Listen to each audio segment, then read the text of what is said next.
Welcome back to 90 Feet Away. This is Eric Holtz. Today I'll be joined by Donovan Mitchell, longtime minor league baseball player and a longtime employee of the New York Mets. We're going to talk about his journey through baseball as well as his daughter's journey through lacrosse. And yeah, you might have heard of his son, Donovan Mitchell Jr., who plays for the Cleveland Cavaliers. This is an awesome episode. Stay tuned.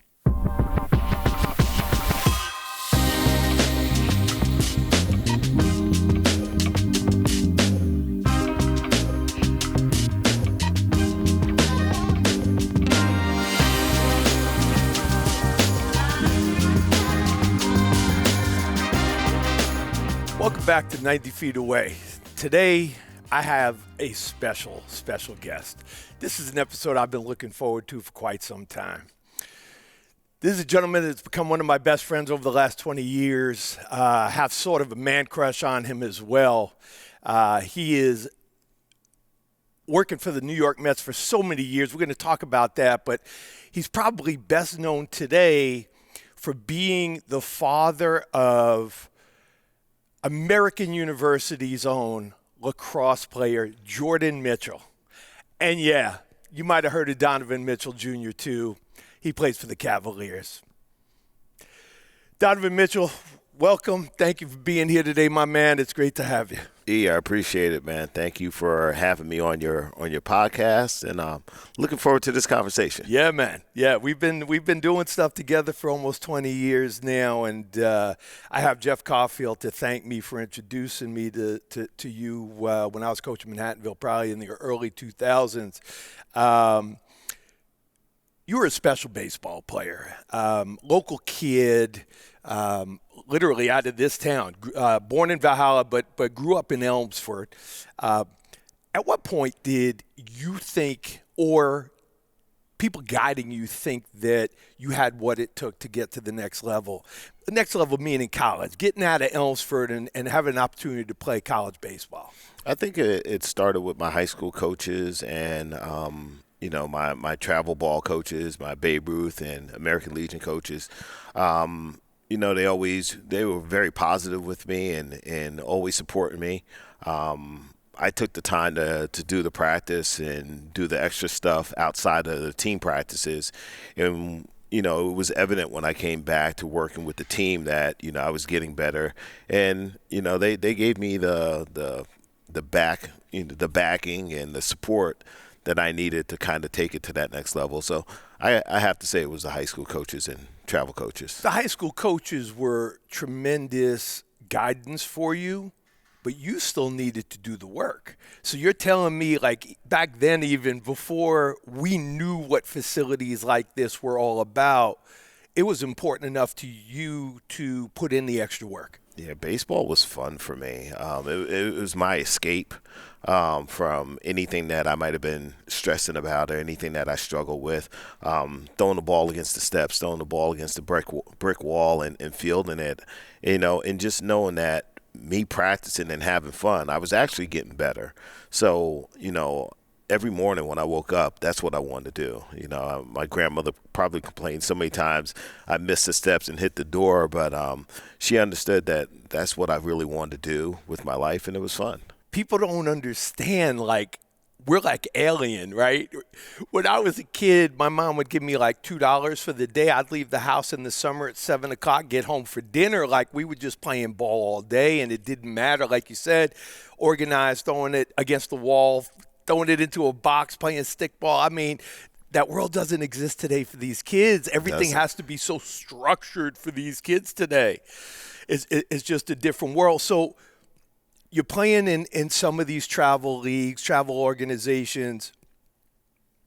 What kind of teams, what kind of colleges are looking for Donovan Mitchell from Elmsford? There wasn't a lot. I had probably one or two schools that were really interested in me. Had some local schools. I believe it was Pace and, even I think Westchester. So I really didn't see it as, being heavily recruited. I had my dreams. My dreams of playing at Arizona State and in Florida State. And, realistically, those offers weren't there. And realistically, I probably wouldn't have played there. And if I did get a chance to play there, I probably wouldn't have played. Right. I probably would have sat there as a kid from Elmsford when they have their big-name kids, especially from the area. I probably wouldn't have played. So, luckily enough, I had my high school coach knew a friend of his family, Rodney Abrams, who was playing basketball at UNC Charlotte. And then Rodney was in the gym when the UNC baseball team was practicing and told the baseball coach, hey, I know a kid up in New York that you probably should take a look at. And that's how it started. So that's crazy. So that's how it happened because, in today's world, you have to be there. Like, they need to see you, right? They need to see you at these tournaments, these travel college showcase tournaments to be able to get eyes on you. Did Coach – oh, no, it was your friend Abrams. Did the coach ever get to see you play before you went to UNC Charlotte? The head coach didn't, but they sent the assistant coach, Jay Matthews, who is in professional baseball right now. He's a scout. He came up, and I think we were playing at North Salem. Okay. And I think I had 2 fly balls hit to me at shortstop, and probably didn't hit very well. But at that time, I was a Daily News All-Star, and he knew about the Daily News All-Stars, so he had an idea that, hey, this kid can probably play a little bit. So they brought me down, and it was fun. So is this your first time away from Elmsford going to UNC Charlotte? Yeah. What's that like for a homegrown kid? It's crazy because there's a lot of freedom that I didn't have. There's a lot of notoriety because now I'm on the baseball team and people are paying attention to me. I'm walking around with my jacket on and people know who I am. And I'm like, wow, this is just a different world. The people that I'm meeting, the people I'm talking to, the places I get to go because I'm a baseball player. It was really exciting, but, it was something that I wasn't prepared for. I really wasn't. What did you deal with your first time away? Was there homesickness? Did you fit in right away?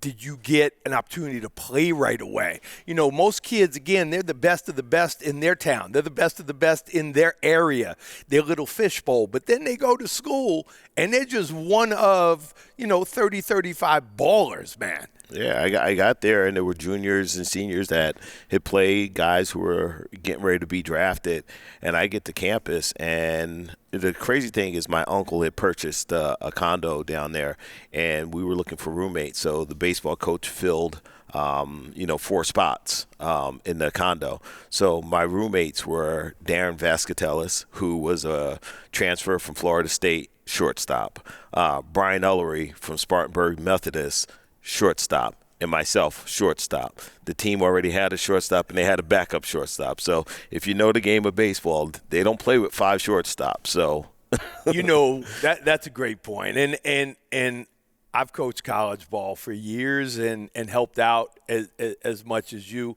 There's a reason you recruit shortstops, though, right? Yeah. I mean, technically, coaches recruit the middle of the field. Yeah. Right? Shortstop, center field, second base, pitcher, catcher. Because I could take a shortstop, make him a second baseman. I could take a shortstop, make him a left fielder or a right fielder. I can't take an outfielder, make him a third baseman. No. Right? If he's never done that before. But were you nervous? I was nervous. Like there's 4 shortstops. What's going on here? I was nervous. A lot of self-doubt came in when I got there. During practice, I was hitting baseballs that weren't getting out the infield, and I started doubting myself. I called my aunt Renee, and we had a really good relationship. And I asked her, I said, what's going on? I'm really struggling here. I said, they got 4 other guys that play the position I play. And she said something that really got me going. She says, when you have your dreams of playing at that next level, she says, do you see Brian? Do you see Darren? Do you see Calvin? Or do you see Donovan? And I said, I see Donovan. She said, so why are you looking at those guys right now? She says, go play your game, and everything will work itself out. So that's incredible. Your aunt doubled as an aunt and your therapist. Pretty much. I mean, honestly, right? I'm assuming you had not 35 years ago or more, you didn't have somebody to go talk to. There No. was no mental performance coach at UNC Charlotte. No. So this was incredibly helpful to you. It was very helpful because it just pretty much told me that, this is what you've done all your life. And now that it's getting a little bit tougher and now you're going to cower away from it. She's like, meet the challenge and do what you need to do. And I talk about that all the time, man. Fight or flight. Yeah. Right? When things get tough, am I going to be that guy that runs away from it, or am I going to hit this thing head on? And that's one of my biggest things in talking to young kids, because how much of what we do is about baseball? It's about life after baseball and preparing these kids, because life isn't always easy, man. No, it's not. It's life, a lot of the time you feel like it's an 0-2 count with a guy that's overpowering, right? Man, been there. Right. So how we deal with that. So how do you transition to second base? So, actually, I didn't transition to second base. I ended up playing third base. Okay. So, my first year during the fall season, I really struggled in school. Coming from a school where we graduated 47, my first days at UNC Charlotte, the class size was, we were in the auditorium with 60, 70 kids. And it wasn't about I could just raise my hand and get an answer. It was make an appointment, go see. So I really struggled with school. So almost to the point where I lost my scholarship. I lost my scholarship, and they were getting ready to send me home. But they allowed me to stay on campus. I wasn't able to practice with the team after the first year, and I was just lost. I really was. And they gave me the opportunity to get my grades up. My college coach, Gary Robinson, said, get your grades up, and we'll give you a chance to come back. He upped my scholarship when I came back, and they moved me into third base, and I started from there. In that transition, though, did they offer you help? Yeah. Academically, did they offer you help? Because, listen, man, I wasn't great academically either, but I went to a college that was able to offer additional help to kids that needed it, right? And especially you were a D1 athlete. I was a, junior college guy. Did they help you get through that and teach you kind of differently how to learn at that level? Well, part of it was go to class. Oh, okay. Okay. When you're coming from a small school, what ended up happening to me was when I started going into those classrooms where there was 50, 60 people, I started to feel uncomfortable. So they don't check who's coming to class, just get your work done. So I'd wake up in the morning and I'd be tired. I'm like, do I want to go to a situation where I'm uncomfortable and be embarrassed? So I wouldn't go to class. I'd be the first one to practice, but I wouldn't go to class. Or if I'd go, I'd leave early. I was very uncomfortable in the classroom, and I didn't have Mr. D'Anzares from Hamilton saying, hey, okay, I'll come over to your desk and we'll work this problem out. It was like, you're on your own.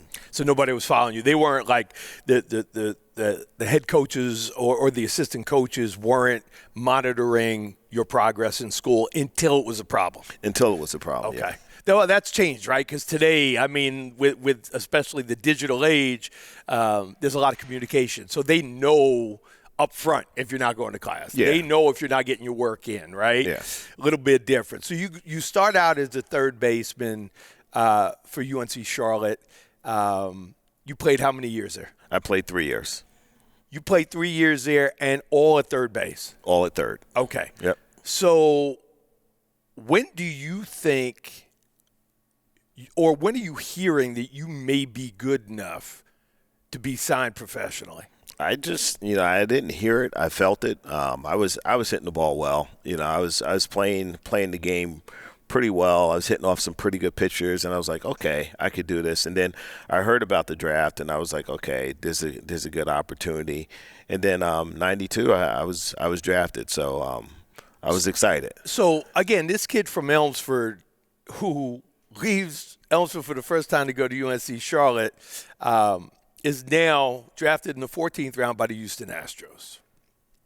I'm assuming you had never been to Texas, right? Because it was your first time out of Elmsford going to North Carolina. What's that like? Like you're starting all over again, right? For me, it was really exciting because now here I am in the minor leagues, and I'm putting on a professional uniform. And with the Astros, it was an Astros uniform. It's one of the older uniforms, but that's what I was wearing up in Auburn, New York. They had Astros on the front. They had the white pants. We had to wear the ugly white cleats. But I was like, every day I walk in the locker room and I look and there's Astro uniforms there. So I'm like, okay.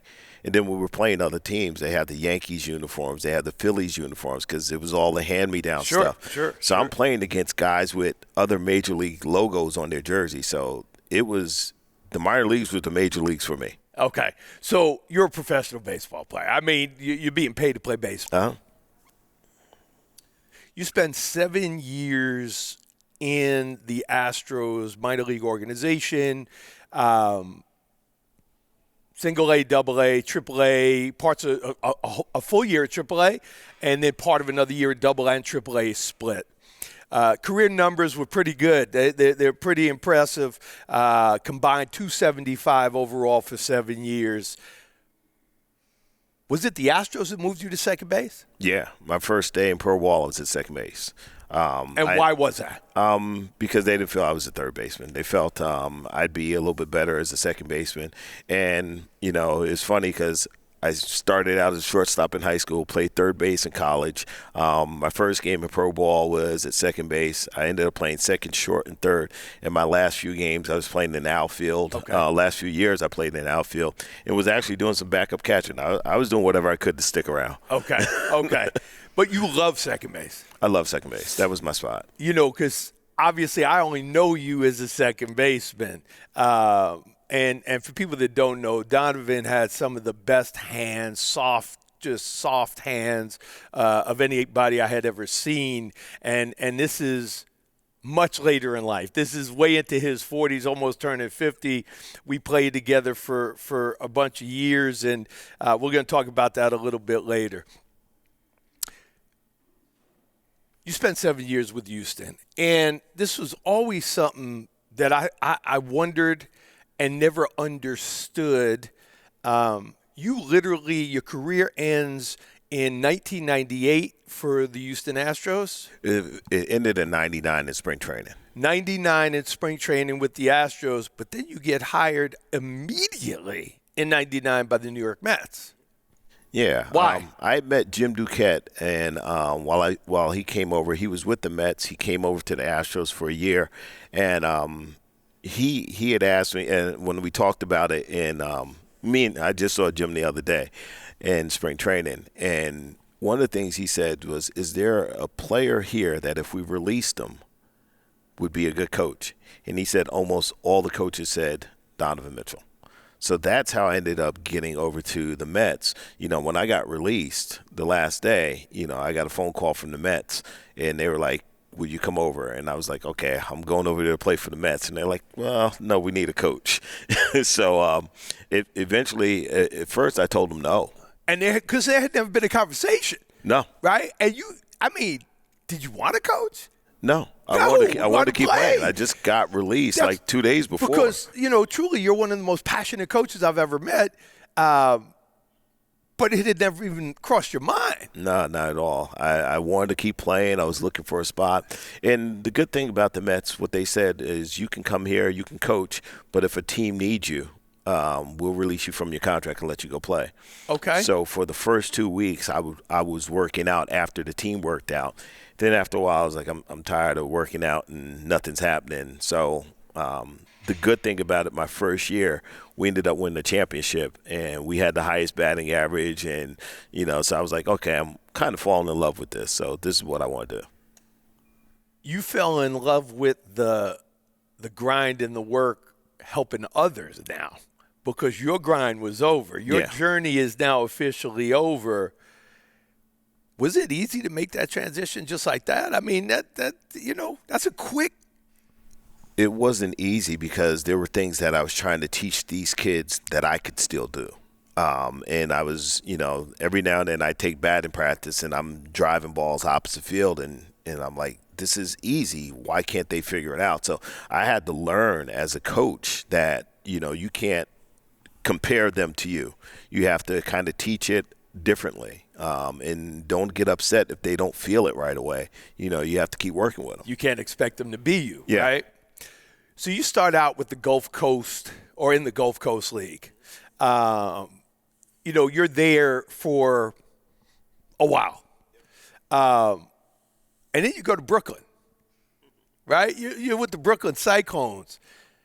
Was that cool for you, kind of coming home? It was really nice because my first year there, I ended up coaching with Bobby Ojeda and Howard Johnson. Okay. Two guys who were on the '86 Mets, and I'm being a big Met fan. I'm like, wow, I'm working with Hojo and Bobby O, and they're good friends, and we're still friends to this day. Sure. But it was exciting to work with them. Two guys that I really respect and the organization respects, and we had a blast that first year working together. And you stick around for, a few years for the Cyclones? Yeah, I do 1 year with Brooklyn, and then the next year I'm coaching with Mookie Wilson. Okay. So I'm like, all right, I got the '86 Mets guys.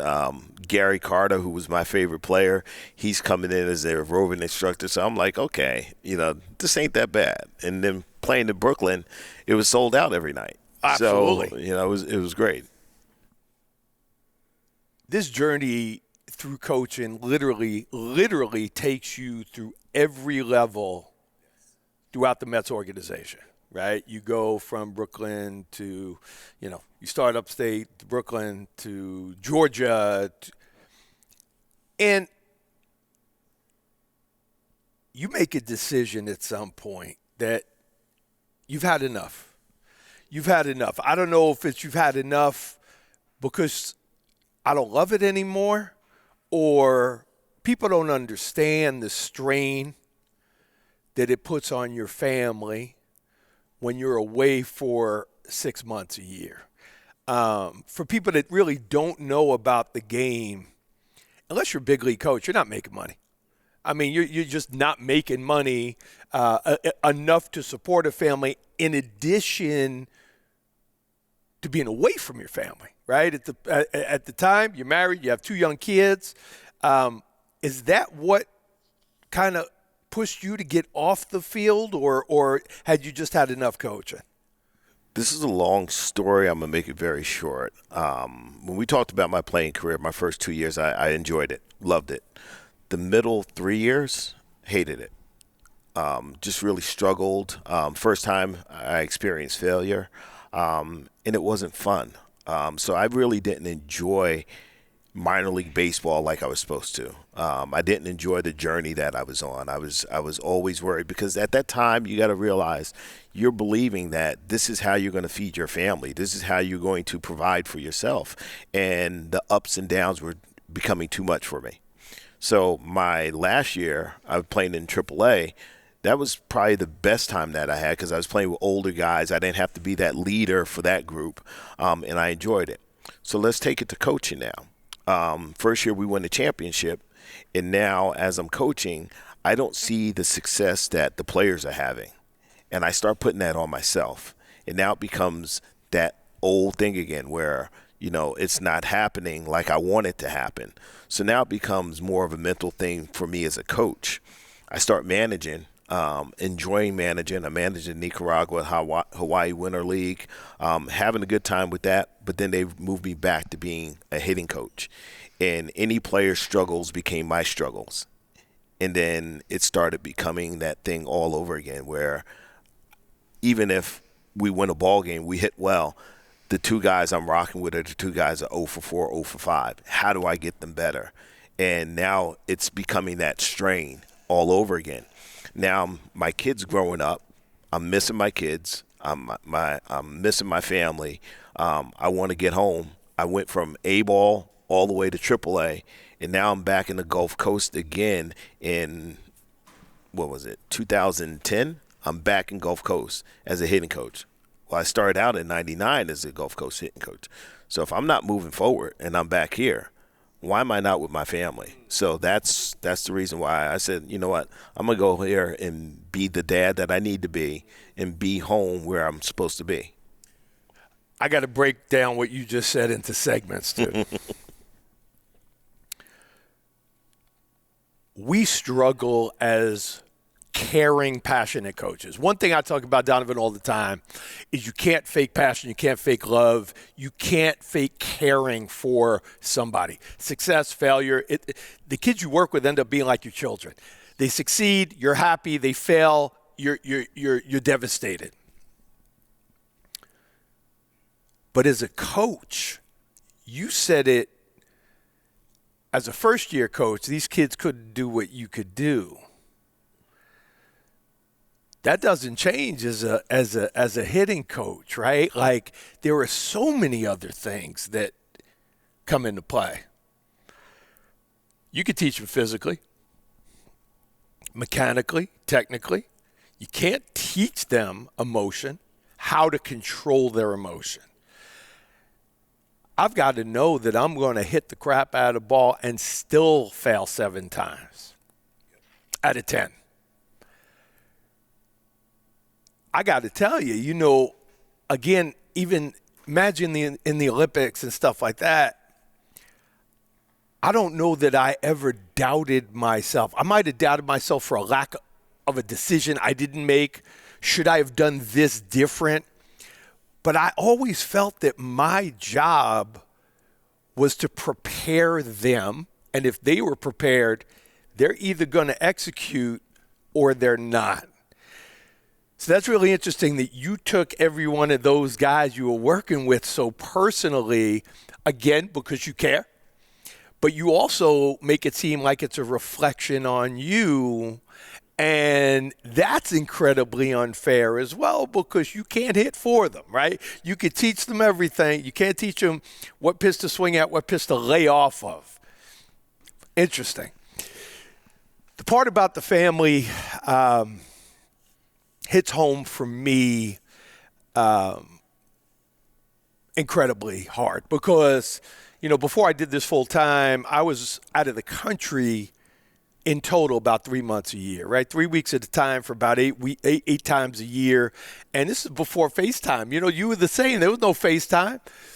I'm calling them at night to say good morning because I was in Hong Kong and China and it was the toughest thing for me to be away from those kids. And this has been a blessing for me to be able to be home and around them. Who gave you the opportunity to come inside, to get off the field? Who was it that gave you the opportunity? Jeff Wilpon. We had built a pretty solid relationship as I was in the organization. When I was coaching in Brooklyn, my son and his son Bradley became pretty good friends, and so I felt I had the ability to just be straight up with him and say, hey, I'm missing home. Do you have anything here in New York? And he gave me the opportunity to come here as the manager of player relations for the Mets. And I have to say thank you for the opportunity, because it really allowed me to be home, but it opened up a lot of doors for my family that probably wouldn't have been there if I didn't make that decision.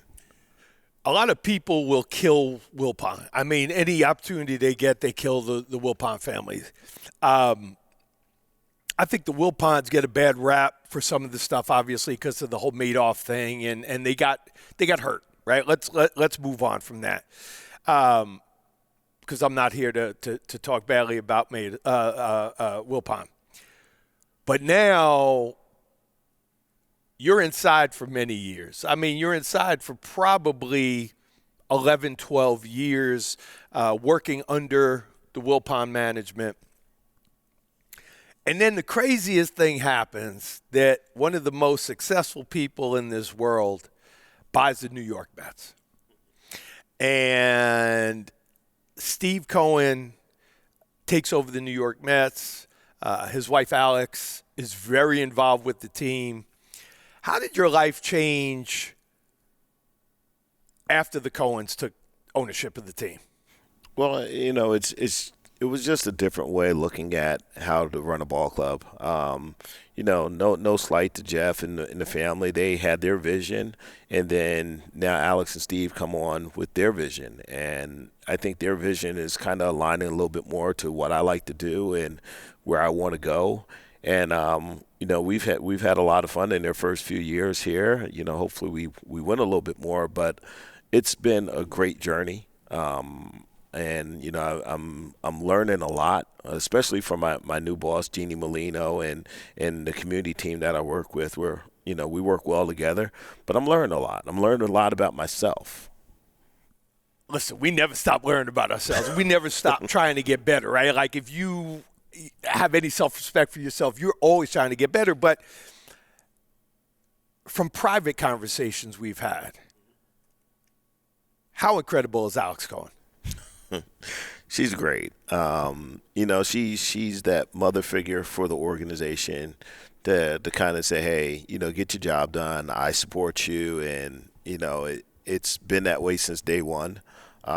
It's been fun getting to understand their passion for the organization. You just watch her when she's with the fans and everything else. And her and Steve, they just have a passion for our fan base and in the community. And I think our fans are really starting to understand that, these people really believe in, the brand. It's not only the brand. The one thing that got across to me, because I got an opportunity, as you know, to meet the Cohens after the Olympics. And I say this, I just said it 10 minutes ago. You can't fake love and passion. They love what they do. Alex Cohen wants to reach out. She wants to make the world better, a better place. She wants to help the communities that don't have an opportunity to do special things. For me, it's just been a great transition for you because I think it's a whole lot different going to work knowing that they got my back. And we're going through this together. We're learning together, trying new things together. So that's, for me, I think that's just been an awesome change, just seeing you smile a lot more. Yeah. Baseball has become a passion again for me. My job has become a passion again. I enjoy going to work. I look forward to going to work. And, I see the things that we're doing to affect the community, and it's been a lot of fun. If you don't mind, Donovan, do me a favor and just walk the audience through what a day or a week or a month. What do you do for the New York Mets now? It's twofold. When I do diversity, equity, inclusion, that's for the organization, our front office, and everything else, and our fans. What I do for player relations is for our players in our different departments. So they work in silos. They don't really they don't mix much. My day-to-day is just making sure that we keep the schedule for the players and making sure if they have appearances, things they have to do, whether it's showing up for a clinic, a camp, a school visit, a hospital visit, catching the first pitch, veteran of the game. I have to make sure that the players are aligned and making sure that they know what time they have to be there. Sometimes I might have to call their agent to let them know about a new initiative that we have coming up. But it's constant contact and constant information to them. It's constant contact with the manager and the bench coach and everyone in that locker room. They need to know exactly what's coming up each day. And they love you. I mean, I've seen it, man. I've been on the field with you. They don't need to say hello to everybody. It's like, yo, D. Mitch is here, and there's fist pumps and handshakes all the time. DEI. This is not something you went to school for. DEI really didn't exist when we were in school, right? This is literally, I'm going to say the last 4 or 5 years. What are you doing? Is it training? Like, are you training the players? Are you talking to the staff about what that is? Like, tell me about that. It's more so about opportunities, giving everybody a fair opportunity and giving them a chance to be successful in what they do and just being comfortable coming to work. A lot of people don't get the opportunity to be themselves at work. So, that's my goal, to try to make the culture, to keep creating a culture and an environment to where people want to be there, that they feel like they're being treated fairly and they have the opportunity. And that's the biggest thing. Let's put everything aside as far as color, this, that, and the other. It's like, can I be my authentic self at work? Do I have an opportunity, and do I have a fair chance? That's all it is. 2020 opened the door, right? COVID just ruined so many people. Mental health was at an all-time low, right? The world was, really in the shitter for a while. Do you think that also had a part and parcel in DEI becoming as big? I mean, listen, every big company has a DEI department now under HR. And where do you see the future of this? I mean, where's it going? Well, hopefully we don't have to have it years from now. Hopefully we just understand that people deserve an opportunity, fairness. But it did come through COVID. It came through the George Floyd murder, to where there has to be an understanding of what people go through. I can't work with you and feel like I'm being true with you if I don't know what you go through. One thing that I learned in COVID was, we had the opportunity to work from home. But, there are times where I'd send out emails to certain people and they wouldn't respond. And you're wondering why. Well, I didn't realize because they're a working parent, their kids are home. And now they can't, answer an email at 9:30 in the morning because they got to make breakfast or take the dog out for a walk. So it's understanding what your coworkers go through. So now I could be a good coworker with my coworker. There's a little empathy that we have for each other. See, for me, and I don't want this to be about me because this whole episode is about you. For me personally, the reason that I have always loved baseball, from as far back, I'm talking 10 years old, I'm 58, being in the dugout with my guys, there is no color. There is no nothing, man. It's guys being together. If you could ball out, you're one of my guys, right? And so for me, baseball's always been my comfort zone, my happy place, my therapy. Being with my guys, it's just it's sad to me that the world is in this state right now that we need that. We need an official place for DEI. I hope it gets better. I hope the world continues to fix itself. Let's move on from that. So,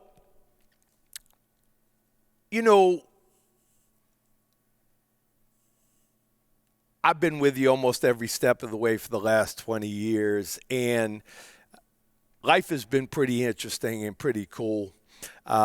Many years ago when we met, I was enamored by you, the person you are. I could care less about the baseball piece until we played together. But the person you are and were and will remain. But I used to hit Donovan Mitchell on Google, and you would come up and,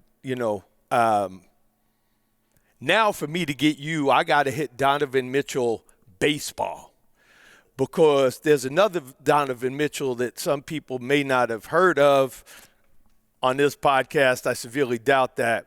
One that I met as our Mud Hen bat boy back in the day. I think he was 13 years old, and he was our bat boy on Sunday mornings. After you pursued professional baseball, what was it like watching your offspring, your only son, go through this journey? It was incredibly,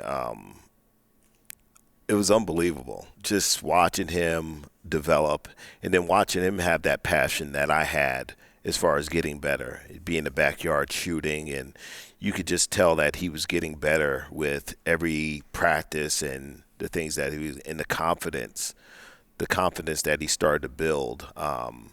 They talk a lot that parents live through their kids, but I don't think I was living through him. It was more so I was in awe of, wow, look what he's doing with himself.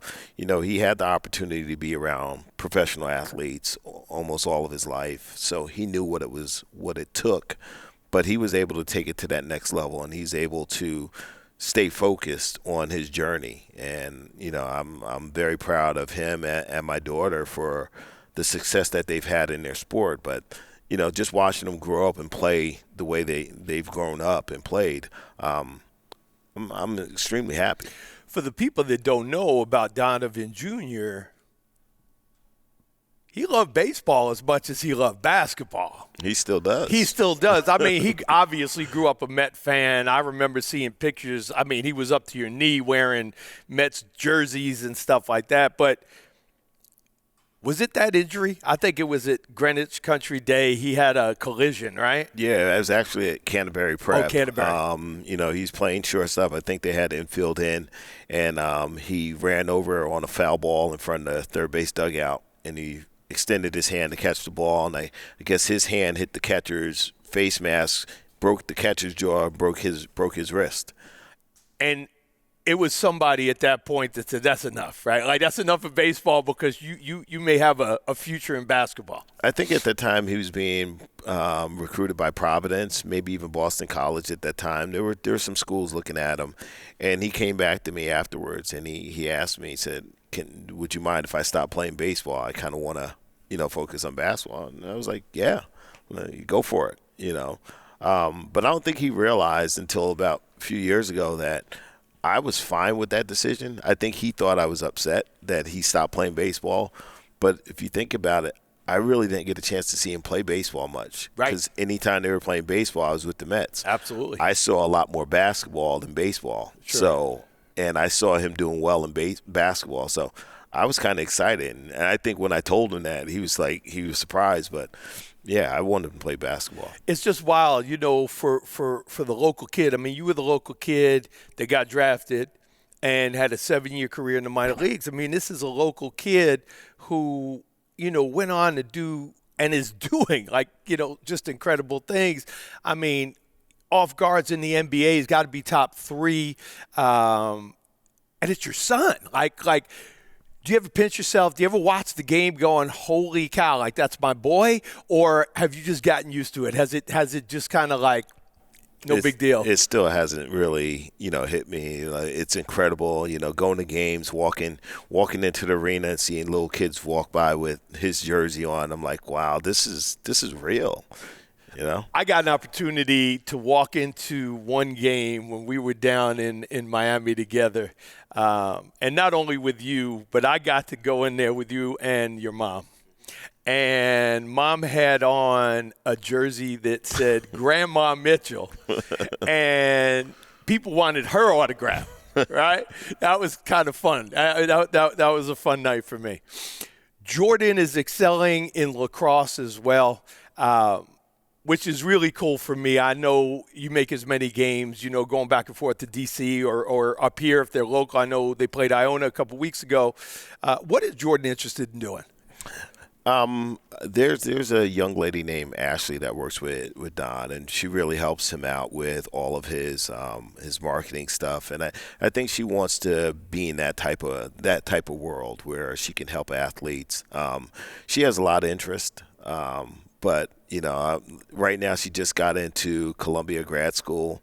So, wow. She's got a lot going on. Wow. And I'm really excited for her next step, her next journey. And I'm glad that she took it the way she took it, because it's always been Jordan behind Donovan. And I'm glad she didn't want to play softball. I'm glad she didn't want to play basketball. She took her own journey. She decided to do what she wanted to do, and she's excelled in it. And I think we're all happy for her. But she is also Donovan's biggest fan. I mean, they're as close as any siblings I've ever seen in my life. They're sickening. Well, you call it sickening. For me, to see siblings that love each other and support each other so much, just it kind of warms my heart, because it's not the case. It's not always the case. I say this all the time. Great kids come from great parenting. If you're an ass, your kids are going to be asses. Straight up. So, you guys have done a great job. Thank you. I watch what you do. People don't know this. I'm just going to run into this real quick. I understood at a very early age in my career with my children that there needed to be a separation of church and state when it came to baseball, softball. If my kids struggled, they didn't need me, so I gave them to you. And you worked with Brett and Sydney, and back in the day when Jordan was still trying to hit, that was a while ago. I watch the way you work with kids, and it doesn't matter who they are, how old they are. I say it again, you can't fake love. You can't fake passion.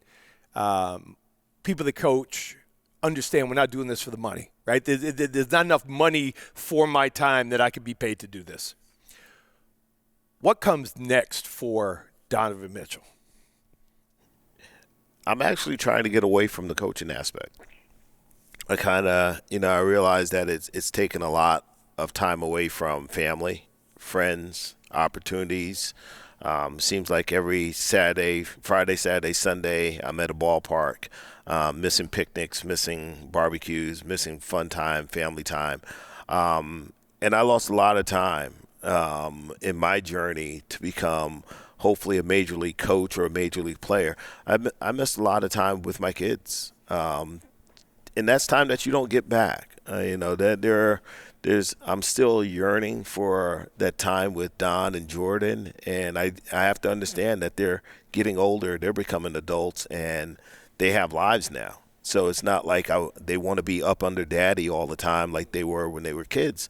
So, there were sacrifices that were made. So now I just kind of want to sit back and relax a little bit and enjoy my weekends. If I can go to Don's games, I'll go to Don's games. And now that Jordan's going to be at Columbia, I'm going to make my time to get over there to have dinner with her, have coffee with her, and try to catch up on some things that we might have missed. That's awesome, man. Yeah.